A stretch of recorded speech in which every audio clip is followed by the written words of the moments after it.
Someone wrote in and they said, how can you be honest so you don't lead women on, and this is a gentleman writing who's heterosexual, and you don't want to hurt them by misrepresenting your intentions. I know honesty is always the best policy, and it can torpedo things if things are revealed too soon, can't they? I'm just starting to practice honesty, and it's confronting. I'm excited by the prospect of learning to date my species. Should I read Radical Honesty? I've read The Ethical Slut.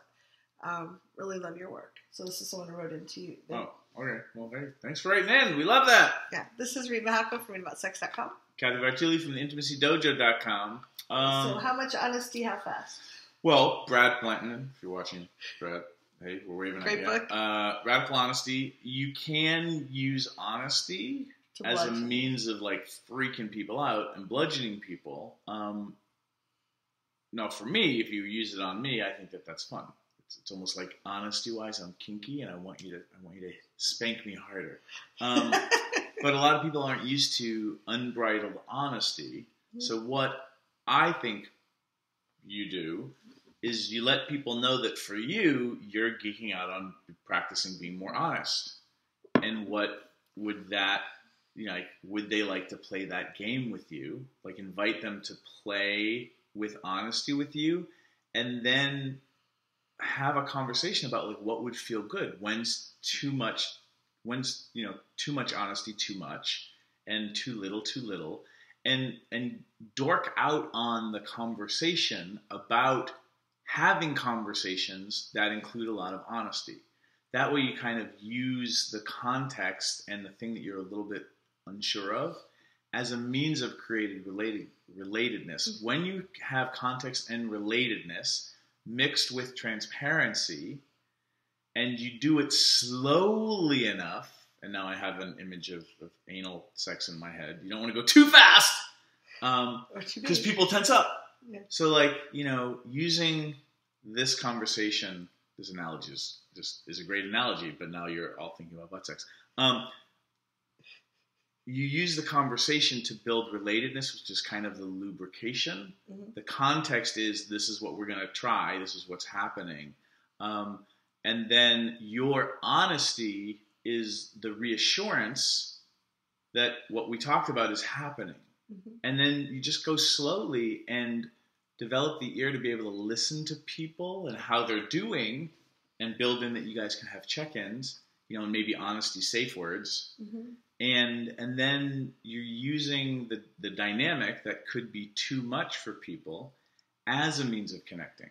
It's the geeky way to do it, but basically when you invite people to play a game that you can create context for, they have more informed choice. And it might feel weird that you're talking about what you want to talk about, but it's only weird because it's uncommon. When you actually do it, people are like, oh, and most of us are dying for people to create context for us, mm-hmm. so that we don't have to read their mind. Right, or just talk about the weather again. I often look at the energy in the relationship. If I notice that there's something I'm withholding and it feels like it's a boulder in the flow between the two of us, like I'm having to put a lot of energy into keeping it out of the conversation, mm-hmm. or, kind of spending a lot of time being careful with my words so I don't reveal things, that's definitely a sign I want to share the information. And I do like if it scares them away, maybe it's good to know that now. And I do know some people I tend to want to know there's trust there before I share deep things. I don't necessarily share everything with people I've just met. So you and I are different. We're very different on that. Yeah. You have to earn my trust before I'm going to share some of the more vulnerable things. I'm pretty open about a lot of things, but there's some things that you have to build up trust with. Mm-hmm. So it's not just how comfortable is the other person, but how safe do I feel with them. Mm-hmm. So whereas you just let it hang out. Yeah, I think my approach is I like creating safe space for myself and then inviting people into that safe space. Mm-hmm. So I'm talking and sharing from inside of a kind of safety that I'm generating for myself. Mm-hmm. And I'm curious, I don't mean to go down a rabbit hole, but I'm curious how much of that is because you're a large, powerful male versus a female who I've had experiences. Oh, no, I know dating is and interactions are very different. I also have 2 black belts, so it's like I have a different orientation towards physical violence as well, and I know that informs some of my choices, and it could be just a difference in self-expression as well.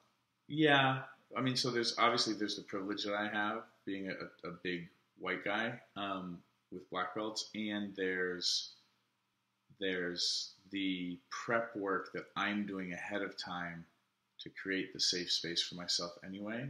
Let's do a video on that. What do you think? Leave comments.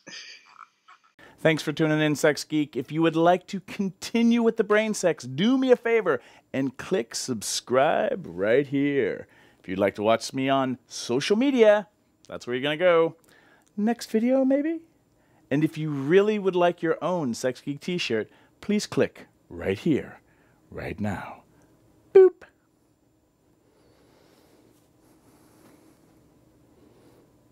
No, really, like...